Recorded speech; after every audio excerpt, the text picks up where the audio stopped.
Dewan Guru semuanya yang telah hadir. Di sini saya minta waktunya sedikit, hanya ingin bersosialisasi saja, yaitu tentang budaya positif, yaitu aksi nyata tugas saya sebagai seorang guru penggerak di angkatan 7. Ya, aksi nyata di sini berjudul budaya positif.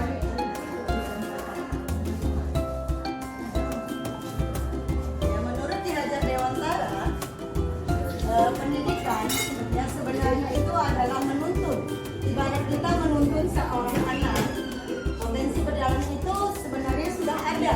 Kita hanya menuntun biar dia bisa tegak, dia bisa melangkah sendiri dan tidak jatuh. Bukan kita yang membuat dia berjalan. Dia sudah punya potensi sendiri. Ya seperti pendidikan kita, seperti kita sebagai seorang guru, kita ini tugas kita hanya menuntun anak-anak. Ya, arti yang sebenarnya itu maksud dari pendidikan menuntun segala kekuatan kodrat yang ada pada anak agar mereka sebagai manusia dan sebagai anggota masyarakat dapat mencapai keselamatan dan kebahagiaan yang tinggi. Jadi pendidikan itu menuntun menghasilkan potensi anak sehingga ia menjadi manusia yang seutuhnya, yang selamat dan bahagia selamanya. Itu harapan kita ya Bapak Ibu ya. Kemudian ya pemikiran filosofi Ki Hajar Dewantara dari pertama menuntun. Kalau berhamba kepada anak menuntun mewujudkan dalam keteladanan sebagai seorang guru dalam proses pendidikan. Kemudian kodrat alam dan kodrat zaman. Kodrat alam itu potensi atau bakat yang sudah dimiliki oleh anak-anak kita. Sebenarnya kan sudah ada ya Bapak Ibu, anak-anak ini bakatnya gitu, potensinya apa. Kemudian kalau kodrat zaman, ya kita mengajar mengikuti gaya anak sekarang yang ada gitu. Selanjutnya ya budi pekerti, olah cipta, olah rasa dan rasa dan olahraga. Kemudian menghamba pada anak, ya mungkin kalau kata menghamba lagi apa kan nggak mungkin seperti itu. Rumput. Bapak Ibu, ya kalau gagal ya tumbuhnya rumput. Ya kalau kita ibaratnya menanamnya itu dengan sungguh-sungguh, dengan ya sesuai dengan ya kalau pabrik lumbung atau apa ya, kalau pendidikan kita menuntunnya itu dengan sesuai dengan minat bakat dia, kodrat dia, ya insya Allah ya Bu, dia bisa menjadi apa yang kita inginkan, yaitu ya bisa bahagia dia selama-lamanya. Ini ada gambarnya. Kemudian ya ini kodrat alam dan kodrat zaman. Ya anak-anak kita ini ya ataupun kita ya terjadi menjadi kodrat, yaitu kodrat alam yang berkaitan dengan sifat dan bentuk lingkungan di mana anak berada. Bahwa setiap siswa sudah mempunyai sifat dan karakternya masing-masing. Sedangkan kodrat zaman berkaitan dengan perkembangan zaman masa kini. Ya, kalau kodrat alam tadi memang sudah bawaannya ya, bahkan dia apa tadi ya Bapak Ibu ya. Kalau dia kodrat zaman, gaya anak sekarang tuh belajar bagaimana biar kita bisa nyaman mengajar juga. Bukan hanya anak yang nyaman belajar, kita juga mengajarin dengan nyaman. Iya, anak-anak biasanya hidup tumbuh sesuai dengan kodratnya sendiri. Pendidikan hanya dapat merawat seperti petani tadi ya Bapak Ibu, kemudian menuntun ya seperti orang tua, menuntun tumbuhnya kodrat itu meskipun namanya pendidikan di tempat yang sama dan dididik oleh guru yang sama, tentunya setiap murid itu punya jalannya sendiri-sendiri.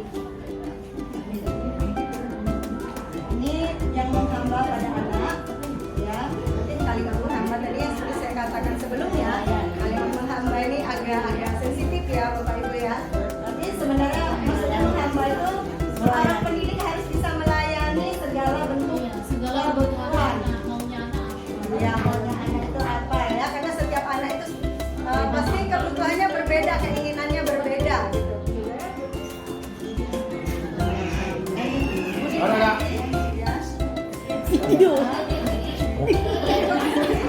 Iya, ada itu.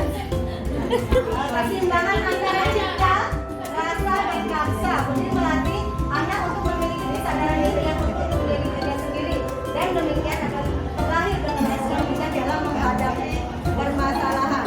Ya, kita berarti di sini menuntun anak menjadi anak yang mandiri, ya, dapat mengatasi masalahnya sendiri. Menurut ini ya tidak ada pun di sekolah kita ya Bapak Ibu ya. Itu di belakang itu Bu. Iya pas di situ ya. Itu belakang apa kita tertutup Bu.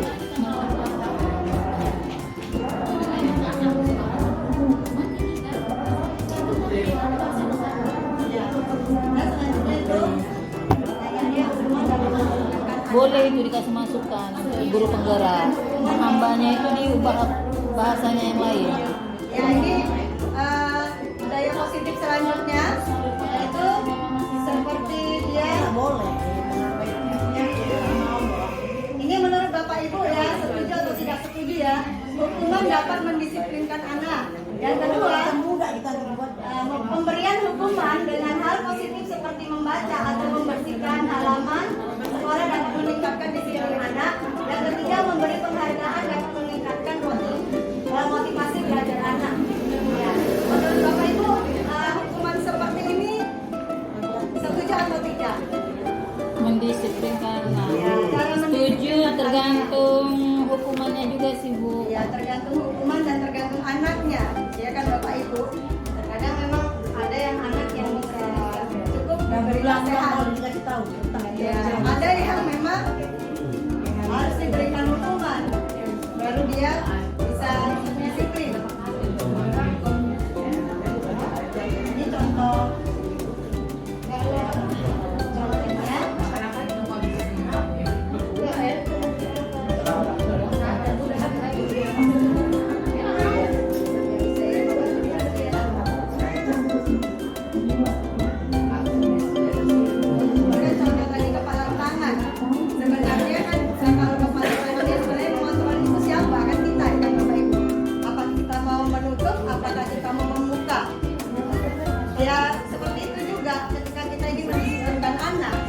Bagaimana cara kita mendisiplinkan anak?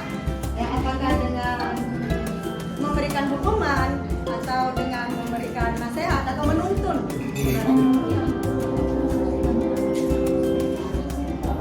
Contohnya, ya, contoh ilusi guru mengontrol murid mungkin.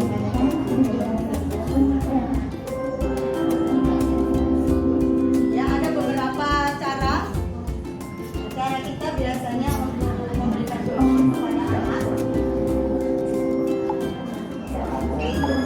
Ada dengan cara tadi memberikan hukuman, ada dengan cara membuat mereka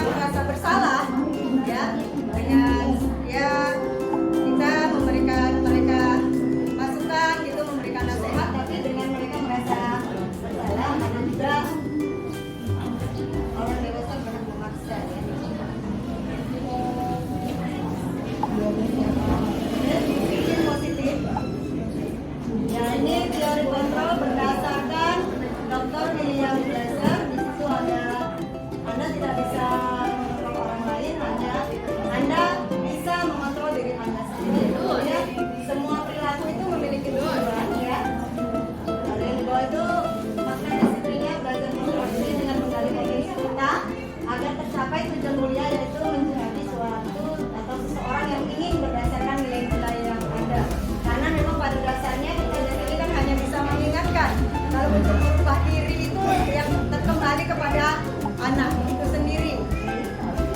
Kemudian semua perilaku memiliki tujuan.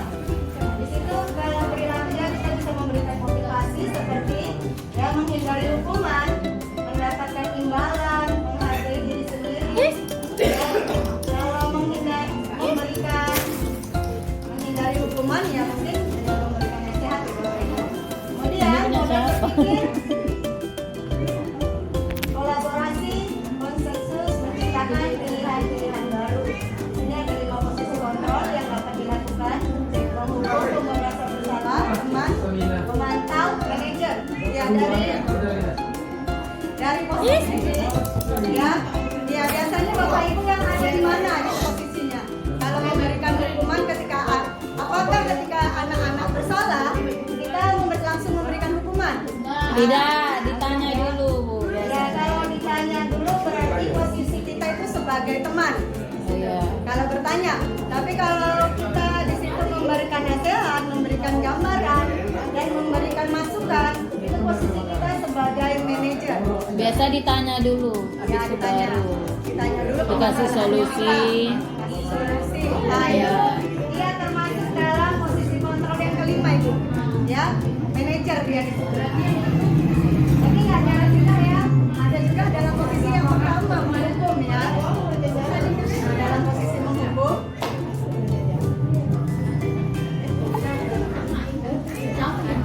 Pi, jalannya dari sini ya, Pi. Jalannya dari sini. Ya, selanjutnya apa?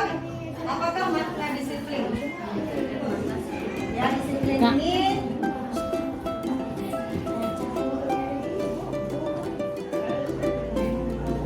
Udah ada berapa menit? nah, di sini saya akan memberikan satu video ya.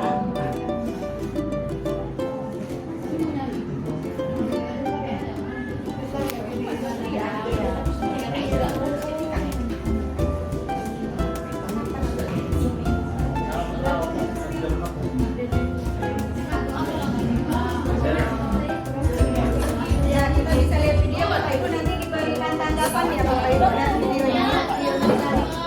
Ya.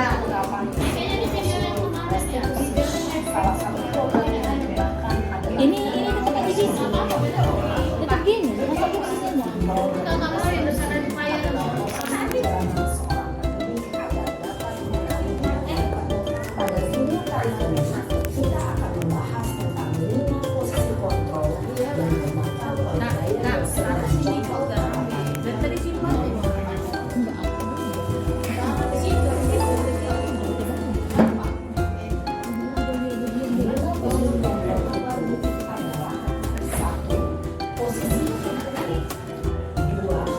Posisi pembuat merasa bersalah. 3. Posisi pemantau. Posisi pemantau atau monitor. Dan 5. Posisi manajer. Untuk lebih memahami posisi bersama, mari kita saksikan kasus lain yang melambangkan dan melihat bagaimana lima posisi kontrol dalam menghadapi masalah tersebut.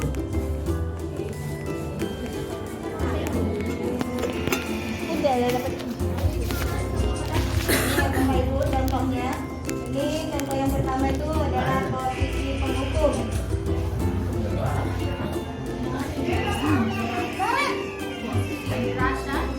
Sini kamu. Selalu terlambat. Kata-kata yang mengutarakan membuat Jadi kalau nggak merasa bersalah dia, nanti ada posisi kontrol selanjutnya.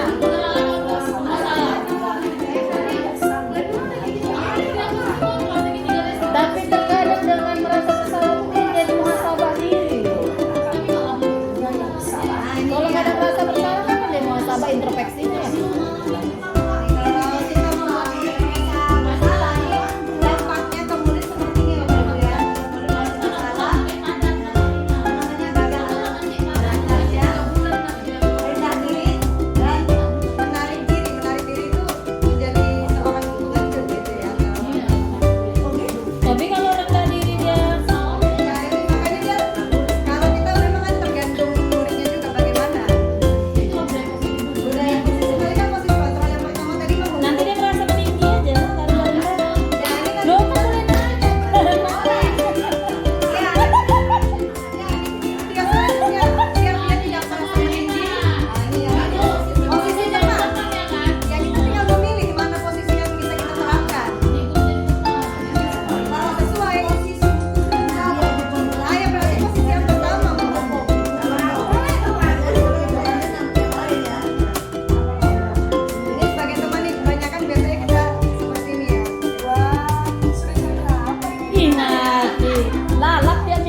ada. Berarti kalau telat gini nggak usah dihukum lah ya Bu, langsung masuk kelas.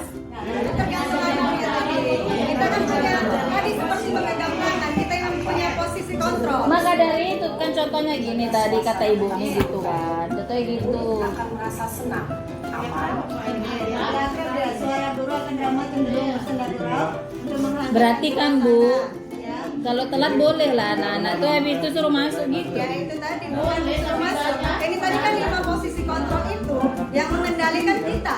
Kita mau yang mana? Kita mau yang posisi kontrol pertama sebagai Stimulus.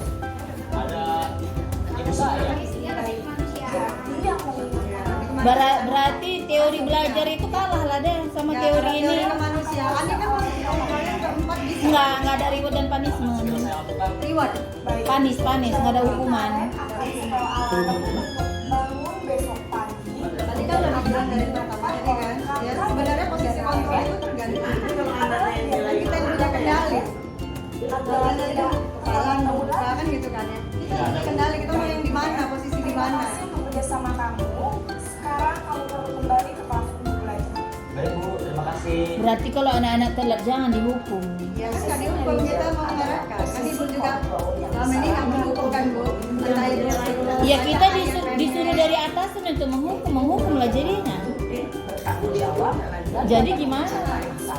Iya, kalau sebenarnya ya itu tadi lah kita posisi kontrolnya memilih yang pertama itu menghukum memang. Jadi gimana? Ya kalau bisa ya kita sebagai pemain jangan dikontrol. Karena kan sesuai dengan kode zamannya sekarang. Tapi dibayar ya tiap bulan. Sudah beda lah. Lihat aja lah situasinya. Ya, nah, itu tadi Bu, yang namanya modal alam dan modal zamannya. Kok saya suka pula Bu menghukum tapi bersihkan musola kan jadi beribadah deh. Kita sudah memilih kira-kira posisi mana yang paling Iya memang. Tapi dia lebih suka sama ini udah kita sebut memang. Pada posisi Kalau awal maunya masuk kelas aja.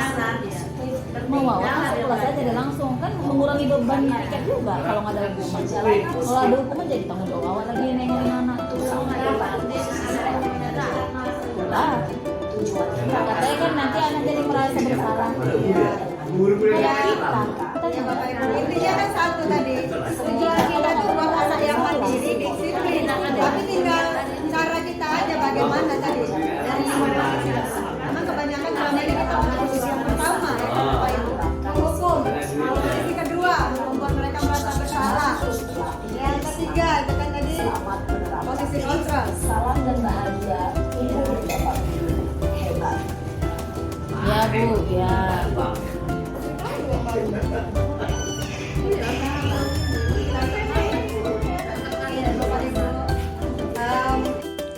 Assalamualaikum warahmatullahi wabarakatuh. Perkenalkan, nama saya Sarni selaku guru bidang studi bahasa Indonesia di SMA Negeri 1 Babalan.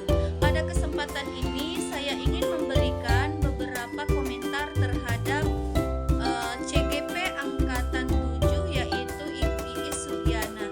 Nah, Ibu Iis Sugiana ini menerapkan beberapa budaya positif yang ada di SMA Negeri 1 Babalan terkhusus di dalam kelas.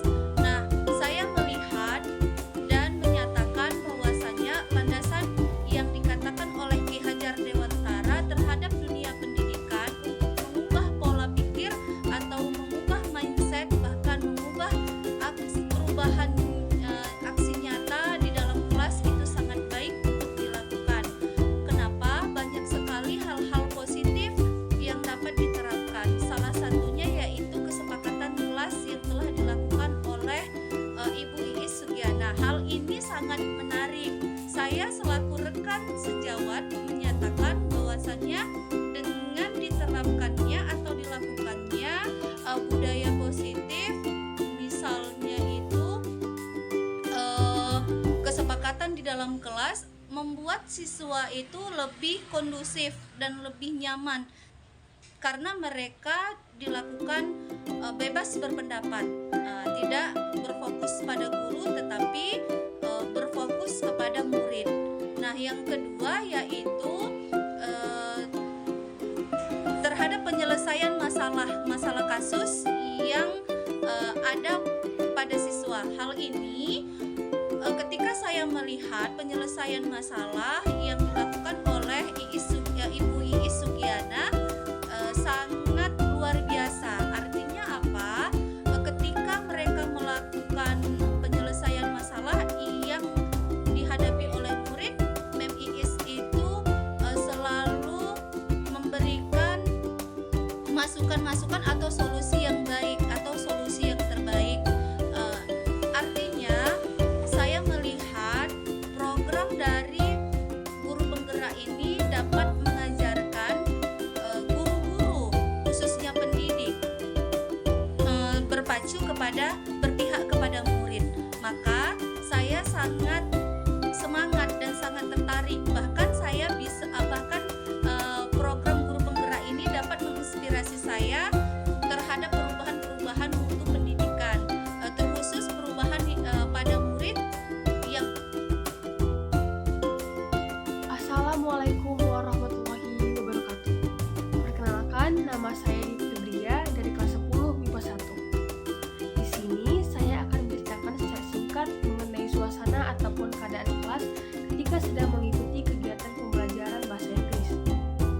Pada saat 15 menit sebelum pembelajaran bahasa Inggris berakhir, Mem Iis juga kelas 10 MIPA 1 memiliki kesepakatan untuk membuat refleksi bukti cinta tentang suasana kelas pada saat itu, baik suasana kelas yang menyenangkan, suasana hati maupun cuaca. Kegiatan pembelajaran bahasa Inggris sangatlah menyenangkan. Mem Iis selalu membawakannya dengan cara yang ceria dan juga santai. Hal inilah yang membuat kelas kami menjadi tenang ketika belajar bahasa Inggris. Saya pribadi sudah menyukai pembelajaran bahasa Inggris sejak dulu. Ditambah lagi, kegiatan pembelajaran bahasa Inggris saat ini sangatlah asik dengan cara yang tidak monoton.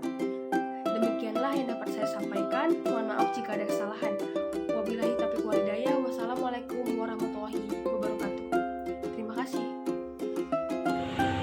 Assalamualaikum warahmatullahi wabarakatuh. Perkenalkan, saya Sri Audiensi dari kelas 10 IPS. Di sini saya akan menjelaskan sedikit tentang suasana pembelajaran kami pada saat mata pelajaran bahasa Inggris bersama Mem Iis. Kami dan Mem Iis memiliki beberapa kesepakatan kelas, diantaranya seperti selalu mengerjakan tugas, menghargai antara siswa, bersikap sopan, tidak bermain handphone apabila tidak diizinkan, selalu membawa kamus, serta selalu membawa catatan, marker, serta buku. Kami semua sepakat akan hal ini agar dapat terwujud suasana pembelajaran kelas yang kondusif, tentram, dan damai. Pada awal pembelajaran, Mem Iis akan memberikan materi untuk kami catat. Kemudian Mem Iis akan menjelaskan materi tersebut kepada kami. Suasana kelas pada saat pembelajaran itu terbilang cukup kondusif dan tenang. Saya sendiri sangat menyukai pelajaran bahasa Inggris, sehingga saya sangat menyukai apabila pelajaran tersebut berlangsung. Mem Iis juga sering membantu kami dan memberikan kami tips-tips untuk belajar bahasa Inggris. Demikianlah hal yang bisa saya sampaikan. Assalamualaikum warahmatullahi wabarakatuh.